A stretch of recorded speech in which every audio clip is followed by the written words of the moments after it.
Qué placer enorme siempre hablar con usted. Siempre es un placer encontrarlo. Siempre me encanta las reuniones porque es súper transparente y creo que conectamos desde la transparencia.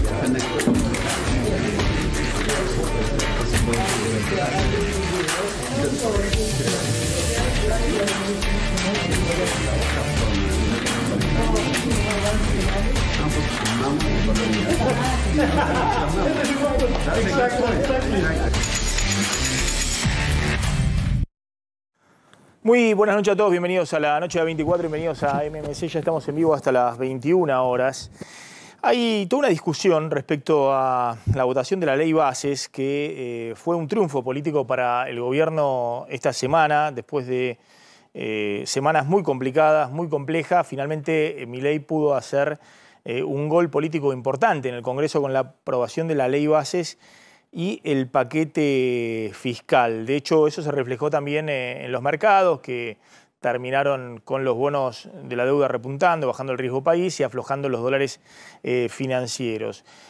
Igualmente, ha aparecido un tema que genera mucha inquietud, que es la posibilidad de que después de lo votado esta semana por el Senado, se caiga el impuesto a las ganancias, la restitución del impuesto a las ganancias, el nuevo régimen de bienes personales que impulsa el gobierno y que por lo tanto también peligre el blanqueo de capitales, porque bienes personales, el gobierno está planteando una rebaja muy fuerte del impuesto de bienes personales para tentar, entre otras cosas, a los que entran al blanqueo.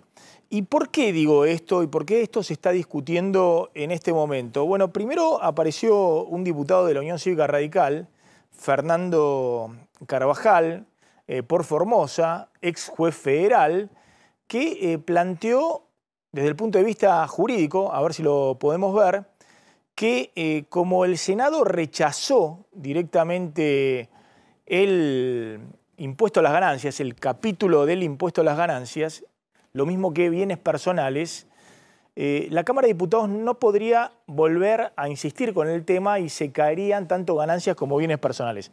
Fíjense, a ver si podemos repasarlo, lo puedo repasar acá. La Cámara de Diputados no puede insistir con moratoria previsional, ganancias ni bienes personales. Lo que el Senado rechazó quedó afuera. El sistema es bicameral, ambas cámaras deben aprobar, lo rechazado queda afuera. La conclusión jurídica es la siguiente: moratoria previsional fue excluido de la votación general, el tema fue desechado, no puede ser insistido. Ganancias se aprobó en general, se rechazó en particular por 41 votos a 31. Bienes personales se aprobó en general, se rechazó en particular por 35 votos a 37 votos a 35. Ganancias y bienes personales fue desechado por la Cámara, no puede insistirse. No es lo mismo modificar o adicionar un texto que un capítulo votado en contra por el Senado.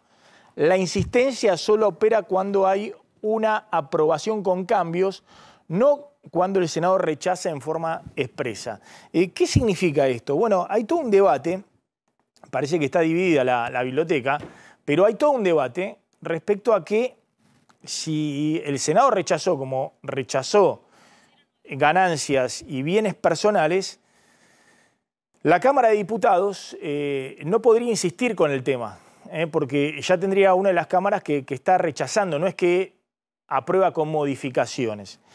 En la misma línea plantea el doctor Andrés Gil Domínguez, también un abogado constitucionalista con mucho vínculo con el radicalismo, y estamos planteando por qué hay que tener cuidado, porque esto está dando vuelta mucho en el bloque de Radical, que son unos 40 diputados, encabezado por el diputado de Loredo, porque ojo con este tema, porque si los radicales se convencen de que esto no puede ser tratado por la Cámara de Diputados, bueno, para el gobierno sería un problemón que se caiga y no se pueda tratar en lo que resta del año ni la restitución del impuesto a las ganancias ni el nuevo régimen de bienes personales.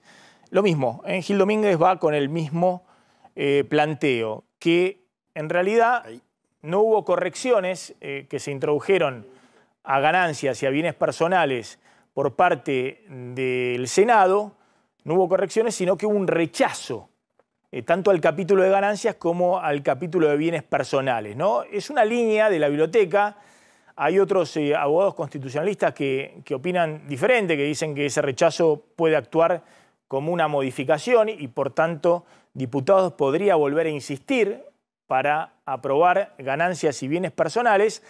Pero ojo que es un tema muy delicado y yo creo que en este momento, más que ganancias, porque eso representa una recaudación de 0,4% del PBI, pero la mayor parte va a las provincias coparticipables, el impuesto más coparticipable. La Nación se queda de eso 0,15 el PBI, muy poquito ingreso en lo que resta del año. El tema es bienes personales, donde el gobierno ha planteado una rebaja del impuesto a los bienes personales para tentar el ingreso del blanqueo. Entonces, ojo que puede haber una carambola que torpedee justamente la base del paquete fiscal, que era lo que quería el equipo económico y el ministro Luis Caputo. Vamos a dialogar en unos minutos con un hombre clave de Milei en el Senado. Lo han visto en todas las votaciones, últimamente en todos los debates del Senado. Está con nosotros Bartolomé Abdala, que es el senador presidente provisional del Senado, dentro de ese bloque muy pequeño que tiene el oficialismo de solo 7 senadores. Pero un hombre clave y le vamos a consultar este y otros temas, digamos, cómo sigue esta discusión, que el gobierno se apresuró, obviamente, a cantar el gol en el Congreso, porque todos creían que más allá de lo que hay dentro de la ley bases o el paquete fiscal, Milei necesitaba mostrar que tenía gobernabilidad, que podía negociar con la casta, que podía en el toma y daca legislativo pasar un paquete de leyes que subsume, que tiene adentro varias leyes, 10, 11, 14 leyes, y eso es lo que de alguna manera el gobierno festejó esta semana. ¿Querías decir algo, Martín? El tema va a tener una gran discusión en diputados y depende de lo que resuelva la Cámara, hay que tener cuidado por una posible y casi segura, te diría, Maxi, judicialización del tema, si es que diputados termina aprobando tanto bienes personales como el impuesto a las ganancias, que fue lo que el Senado rechazó. Y esto es algo que también muchos abogados advierten. Puede llegar a haber una discusión, como dijiste, hay abogados que opinan de un modo, hay abogados que opinan de otro, pero más allá de lo que resuelve el Senado, después no hay que descuidar la parte judicial, porque seguramente, y sobre todo con el impuesto a las ganancias, puede haber muchos reclamos en la justicia de lo que haya aprobado la Cámara de Diputados o de lo que va a aprobar la Cámara de Diputados. Bueno, está Federico Aurelio, de Aresco, un hombre que hace encuestas hace muchos años para el peronismo, para el PRO, para el radicalismo de distintos partidos políticos, y que hoy también es muy consultado por el propio presidente Javier Milei. Gracias, Federico, como siempre, por venir. Gracias, Maxi. A ver,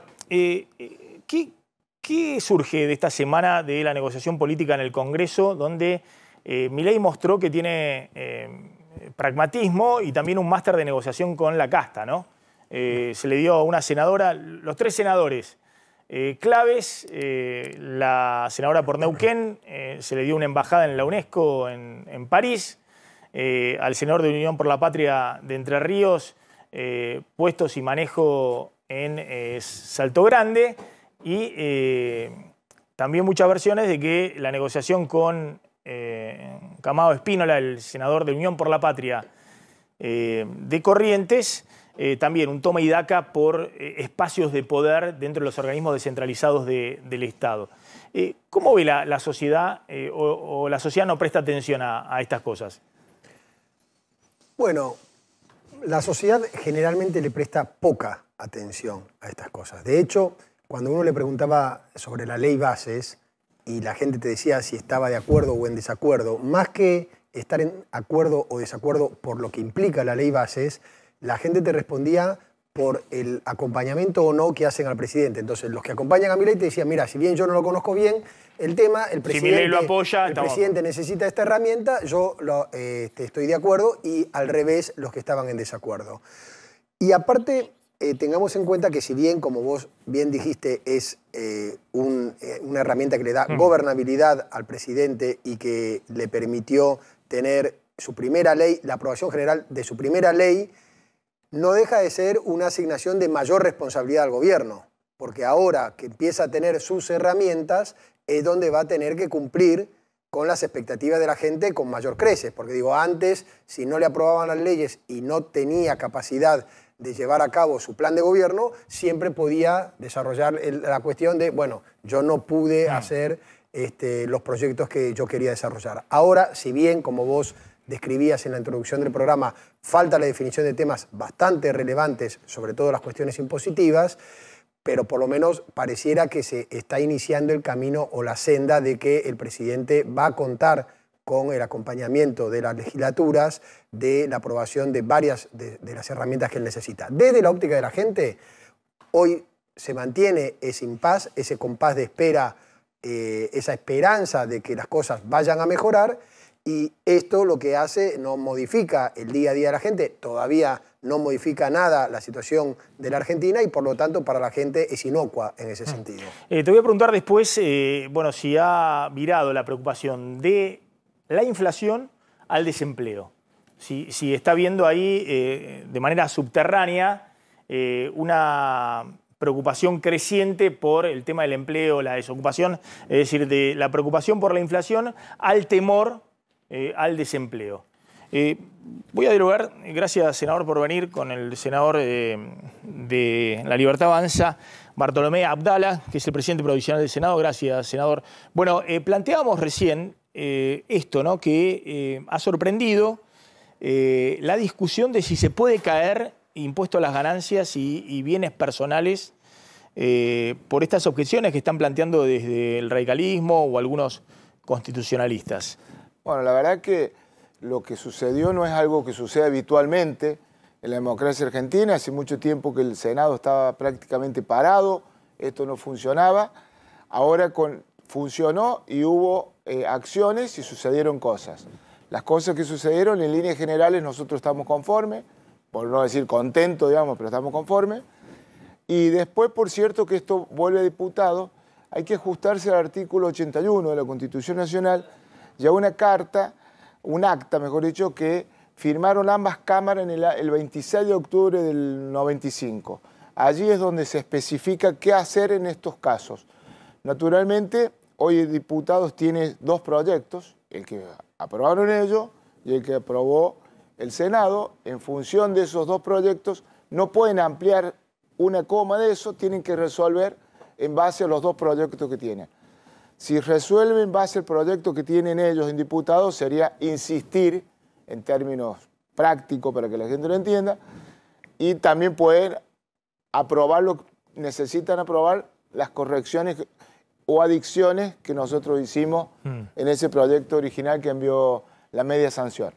Obviamente que hay temas que son álgidos, entiendo que, como te decía Maxi, y comparto con vos, que por ahí la doctrina en la Argentina siempre todo se discute, todo es amplio, pero a mi entender, sanamente, y más allá de que pertenezco al oficialismo, creo y entiendo que el gobierno va a insistir por su paquete fiscal, ¿no? Es decir, el gobierno cree que efectivamente lo que ocurrió esta semana, pese al rechazo del Senado de ganancias y bienes personales, que insistiendo en diputados eso puede funcionar, puede... En el acta 37, esa que se figura, digamos, firmaron ambas cámaras ya el 26 de octubre del 95, te habla de los porcentajes. Si fue rechazada por mayoría, el diputado podría insistir con la mayoría. Al ser Cámara de origen, la Cámara de Diputados tiene un privilegio, una plusvalía de volver a insistir, digamos, sobre su proyecto. Y respecto a ganancias, efectivamente el gobierno quiere restituir el impuesto a las ganancias, pues este había sido en su momento un proyecto del gobierno anterior, de Sergio Massa, que Milei había votado a favor de bajar el impuesto a las ganancias, ¿no? El impuesto a las ganancias... Y ahora este proyecto es para subir el impuesto a las ganancias. Lo ha solicitado el arco político, especialmente de los gobernadores, porque convengamos, como economistas ambos sabemos que es un impuesto coparticipable y que directamente le gotea todos los días a las provincias, y ellas estaban bastante, los planteos es que en algunas provincias te pega en 2 meses de masa salarial, en otra en 3, pero en definitiva es un impuesto que estaba solicitado además por el tema de las provincias. Por cierto, el gobierno nacional tiene una parte de esa coparticipación, ¿no? ¿Y qué pasó justamente? Porque uno desde la lógica dice, bueno, la verdad que la mayor parte de la recaudación de ganancias se la llevan los gobernadores. Van a ser los principales interesados. Desde que estudiamos Derecho Constitucional 1, la conformación de las cámaras, justamente la representación de las provincias está en el Senado, por parte de los senadores. Y sin embargo, se aprobó en diputados y en el Senado fue muy contundente el rechazo al impuesto a las ganancias. Fue 41 en contra y 31 a favor. Mira, justamente, Maxi, por eso nosotros estamos muy conformes con el resultado de la sesión del día miércoles. Porque lo que se vivió de poder sacar una ley, en este caso fue la primera ley, fue la base. Lo que costó realmente en diálogo, en acompañamiento de distintas fracciones de la vida política, vos lo ves con esta ley que debería haber sido en la previa. Cualquiera puede pensar que esta ley, que justamente está apoyada por los gobernadores, iba a salir. Pero, por ejemplo, vos fíjate, me remito a mi provincia de San Luis, los dos senadores de La Libertad Avanza, que somos del oficialismo, acompañamos esta ley. Pero el senador por San Luis, que es de la oposición, que viene de uno de los Rodríguez A, directamente votó en contra porque no quieren darle más recursos al gobernador actual, porque han perdido en las elecciones. Entonces, así yo creo que funcionó en muchas provincias, en donde no todos los senadores tienen, de alguna manera, línea directa con los gobernadores. Y te diría que esto se vio repercutido a la hora de la votación, ¿no? Hubo negociación de toma y daca con lo que Milei llama la casta política, es decir, reparto de cargos en organismos públicos. No lo vi. Con los senadores. No, eso no lo vi. La verdad, yo estuve dialogando con muchos senadores, fui al despacho de muchos de ellos, pero eso que me estás manifestando no lo vi. Obviamente que se escucha, creo que hay hasta denuncias, pero la verdad son cosas que a mí no me constan para nada, porque siempre he estado todos los días allí trabajando y me parece que los argumentos que esgrimen cada uno de los senadores a la hora de su voto, en la creatividad que han tenido muchos de ellos para sugerir distintos cambios o agregados a la ley, personalmente me han sido satisfechos. ¿Y cómo cree que va a ser la negociación o el vínculo entre la relación entre el presidente y el Congreso, ¿no? Porque uno a veces lo escucha a Milei decir que son ratas inmundas, bueno, todo tipo de insulto a los diputados y a los senadores. Mira, Javier tiene su estilo y en un país presidencialista como el nuestro, sí, la verdad que celebro que mantenga su estilo de firmeza y de convicción. Obviamente que hay exabruptos que puedo compartir o no, digamos, el que él usa, digamos, pero él alguna vez, digamos, dentro de lo que es las distintas charlas que hemos tenido, bueno, él entiende, digamos, de que son exabruptos, que nosotros como senadores, legisladores, debemos, digamos, armonizar en la casa, porque además nosotros convivimos el día a día, como te decía, yo visito mucho los despachos. Es decir, en las reuniones privadas que usted ha tenido con el presidente, ¿él reconoce que es parte del show de la política, esos exabruptos? No es show. Él es su estilo, digamos, él es su estilo y él... ¿Pero por qué dice que reconoce que son exabruptos? Que Javier tiene la presidencia, pero no tiene ningún gobernador, no tiene ningún intendente, tenemos debilidad parlamentaria. Bueno, él es su estilo de comunicación, digamos, hacia sus votantes.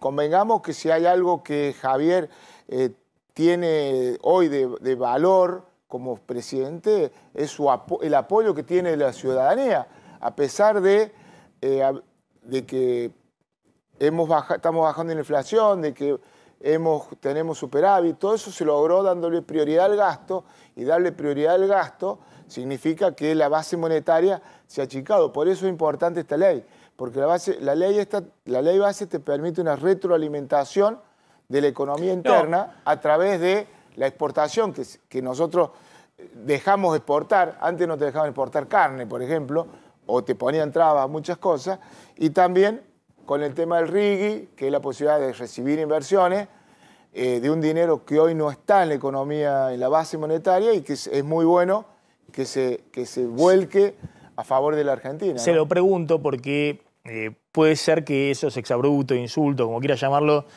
funcionan en términos de galvanizar su audiencia electoral, pero bueno, el presidente tiene que gestionar. Y está en el inicio de su... O sea, él tiene un equipo, él tiene 8 ministros y tiene su jefe de gabinete. Claro, pero cuando él le llama corruptos, ratas, inmundas y demás, no solamente al kirchnerismo, sino a potenciales aliados, ¿no le genera problemas en la negociación política? Maxi, cuando vos encontrás como en el Ministerio de Capital Humano los curros que encontró, ¿cómo no los va a calificar de corruptos? O sea, me parece que es... Además, no es prejuzgar, es a sabiendas de que están haciendo curro y que están haciendo negocios con el dinero del Estado a favor de ellos.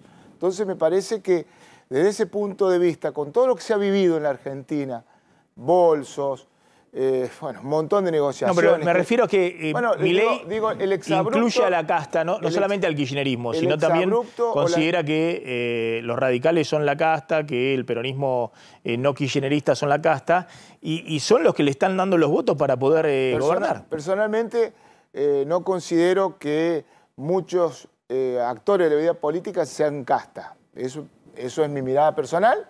Creo que de él mismo lo ha dicho, los libertarios no somos manada, todos tenemos independencia y criterio. Eso no quita que acompañe la dirección de Javier y de Victoria Villarruel 100% en lo que se está haciendo, ¿no? Y le hago una última respecto a si Milei en algún momento, hace unos días antes de la aprobación de la ley de bases, dijo, bueno, si no la votan, gobernaré como Bukele, a decreto limpio. Bueno, es su estilo es firme, te decía, y de convicción. ¿Pero usted cree que Argentina se puede gobernar a puro decreto? Espero que lo que sucedió los otros días siga sucediendo y el Congreso nos siga acompañando. Yo tengo que resaltar algo en mis charlas con Javier y con Victoria, que la fórmula presidencial es totalmente orgánica y respetuosa de las instituciones. Jamás he escuchado de vulnerar las facultades que da el Congreso. Obviamente que él desearía que el Congreso le apruebe muchas más cosas, pero sabemos lo difícil que es. Nosotros empezamos a trabajar el mismo día que asumimos, el 10 de diciembre, en extraordinarias. Y la verdad que nos ha costado un montón sacar, que funcione mucho en comisiones, pero en sesión y aprobando, la verdad lo que vivimos los otros días se asemeja a una epopeya realmente, porque con una minoría tan ínfima lograron resultados frente a un peronismo unido, frente a un peronismo que tiene 6, 7 gobernadores en sus filas. Como yo le digo cariñosamente, a Mayana, Di Tulio son plantas permanentes de la política. Me parece que eso hace de que... ¿Tiene una buena relación usted con los...? Yo dialogo con todos.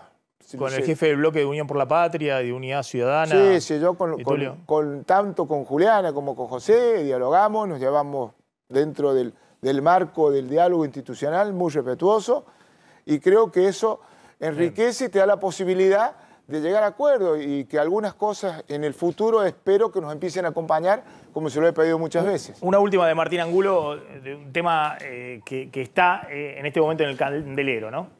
Sí, yo le quería preguntar, antes de pasar eso, le quería preguntar, senador, el número que consiguieron esta semana en el Senado, ¿es una foto de ese día o es un número que van a poder mantener para otros temas? Mirá, la vez pasada conseguimos 39 y ya hablaban de mayoría automática y no fue así. Ahora conseguimos 36. Empató la vicepresidente o me hubiera tocado desempatar a mí. Realmente este empate nos pone en una situación de, como yo siempre digo, de precariedad legislativa, debilidad, y hay que conversar mucho para poder tratar de lograr el número mágico de 37. Corte Suprema. Entraron esta semana antes de la ley de bases, pasó algo muy importante, que obviamente la ley de bases se llevó todos los temas, que formalmente entraron al Senado los pliegos de Ariel Lijo y de García Mansilla para ser jueces de la Corte. ¿En qué plazos tienen pensado ustedes tratar eso? Y si en el Senado ya tienen ustedes los 2/3 de los votos, que es lo que necesitan para que sean jueces. Mira, en el Senado lo que entra tratamos de darle agilidad, a diferencia de otros años. Nosotros seguramente se van a llamar desde las comisiones correspondientes, los van a citar ambos jueces, van a tener que someterse a las preguntas de los senadores. Si me preguntás a mí como hombre del oficialismo, estos dos jueces lo ha enviado el oficialismo, motivo por el cual los voy a acompañar con mi voto. ¿Usted está de acuerdo? Mira, yo en esto, te voy a ser honesto, te decía recién, yo acompaño 100%. La vicepresidenta ha dicho que no le gusta el candidato Ariel Lijo, el la juez federal. vicepresidente, no, en principio, si no hay empate, no va a votar, Sí. motivo por el cual no hay que preguntarle si vota o no vota. Como hombre del oficialismo, yo voy a votar estos miembros que ha enviado el Ejecutivo, ¿no? Y esa es la postura mayoritaria del bloque, porque, por ejemplo, Paul Troni ya dijo que vota en contra. Paul Troni es un senador de la Nación, un hombre obviamente grande, responsable. Y bueno, yo espero siempre en minuto 90. Yo digo lo que voy a hacer yo en función de mi coherencia política. Hay un pacto con A Francisco le pediría personalmente también que nos acompañe. Si él tiene una cuestión provincial o personal, si es personal, se debería rectificar. Si es provincial, habría que respetarlo en todo caso. ¿Hay un pacto con el kirchnerismo para votar al juez Lijo a la Corte? Desconozco si sea de acuerdo, lo que sí sabemos... Pero si no tiene los votos del si no kirchnerismo, tiene los votos, ni los mandé directamente, porque necesitas 2/3. O sea que están negociando el acuerdo. Personalmente lo desconozco, pero sí entiendo de que hay que cubrir la justicia, que hace rato que falta... O sea, falta un juez, hay otro que se va a jubilar a fin de año, y nosotros tenemos que dar señal de institucionalidad y que la justicia funcione íntegramente. Senador, gracias por haber estado esta noche en el programa. Hoy renunció Joaquín Cotani, un hombre muy conocido en el mundo de las finanzas. Era el secretario de Política Económica, es decir, el viceministro de Economía, el número 2 de Luis Caputo.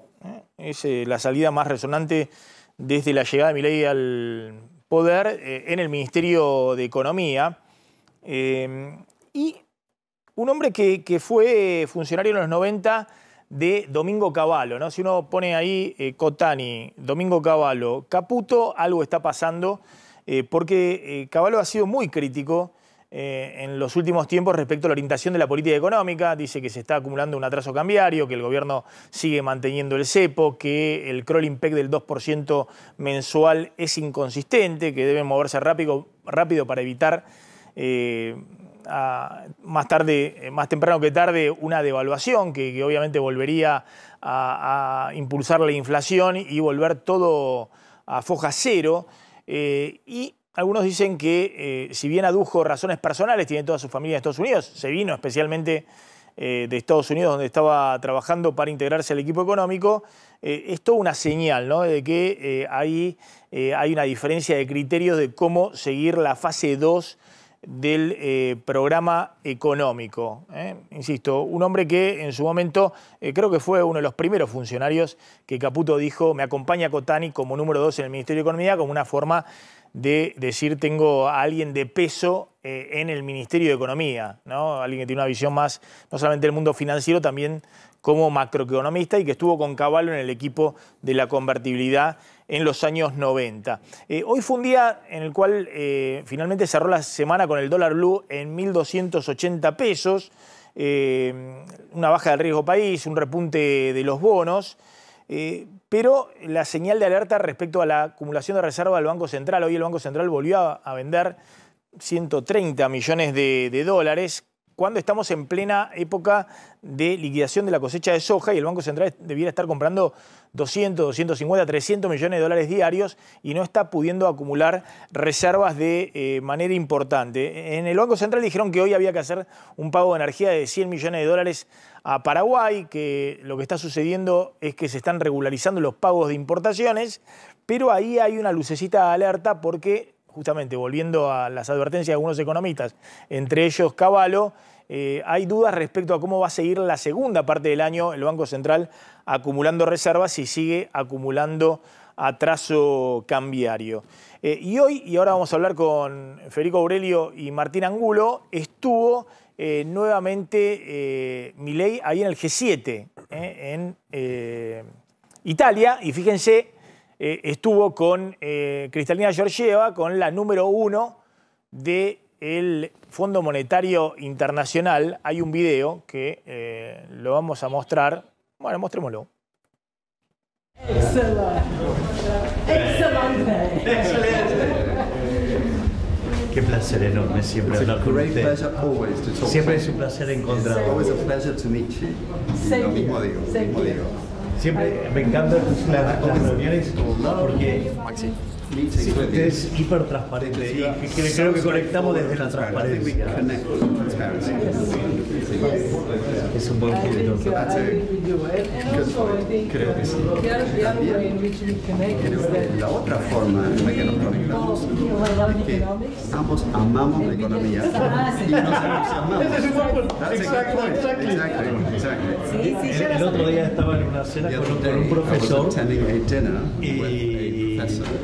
y lo divertido era, ¿de qué hablan? ¿De economía? Porque nos divertimos de hablar de economía.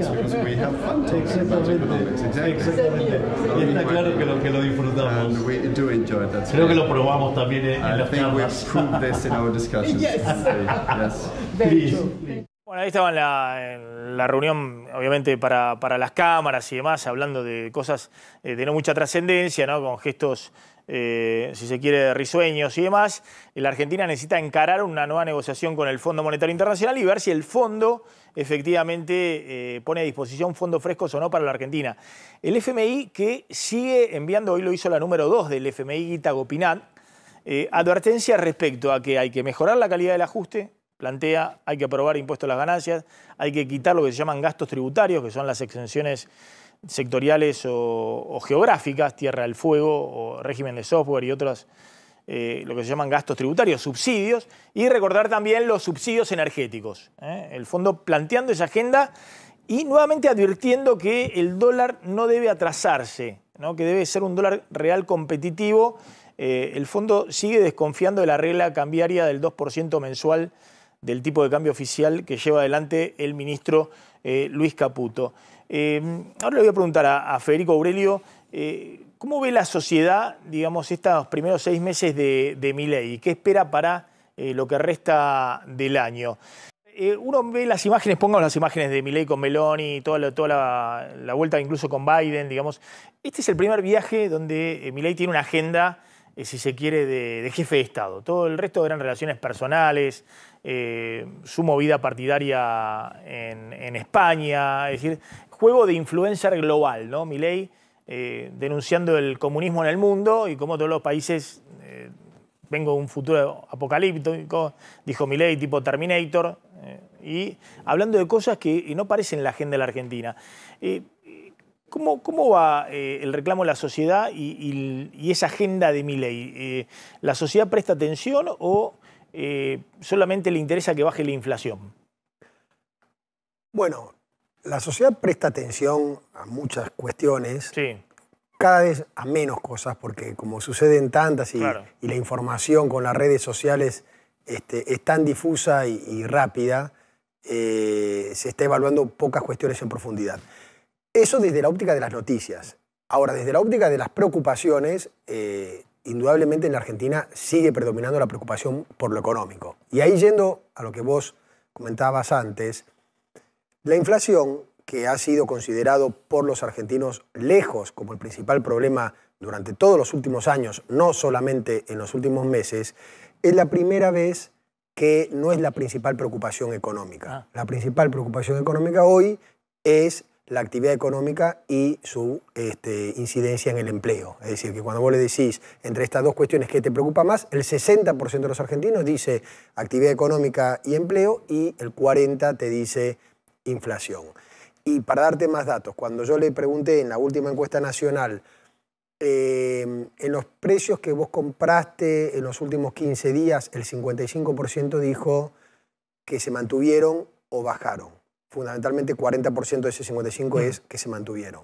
Y en cambio, cuando yo le pregunté en tu grupo familiar o en tu entorno, ¿conocés gente que haya tenido problemas con el empleo? El 47% dijo que sí. Es algo que está creciendo. Es algo que está creciendo. Entonces, dentro de la problemática económica, que sigue siendo la más importante, hoy hay mucho más eje en la recuperación de la actividad económica y en el empleo.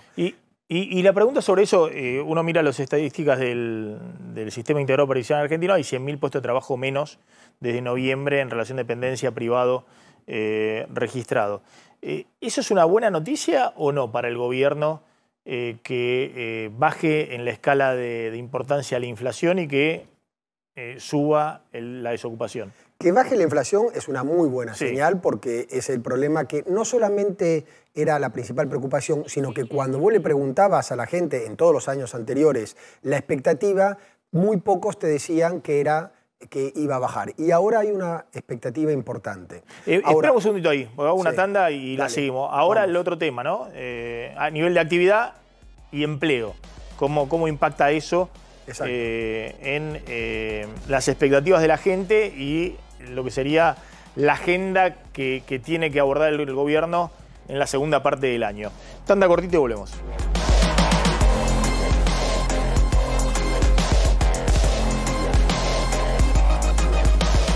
Bueno, atención, comunicado de presidencia agradeciéndole al gobierno de la República Popular China. Sí, por la renovación del swap, que se conoció esta semana, el mismo día que el Senado aprobó la ley de bases.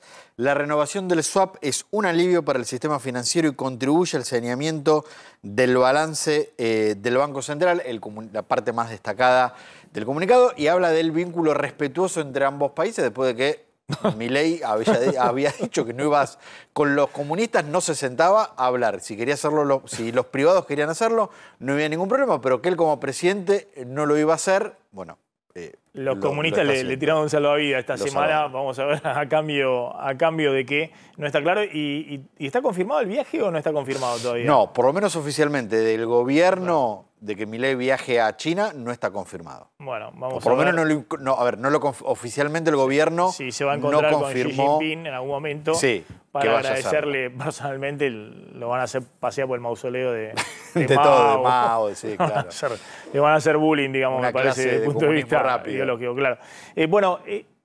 La desocupación, el desempleo es el temor que empieza a aparecer al tope de las encuestas. ¿Eso qué significa para el gobierno?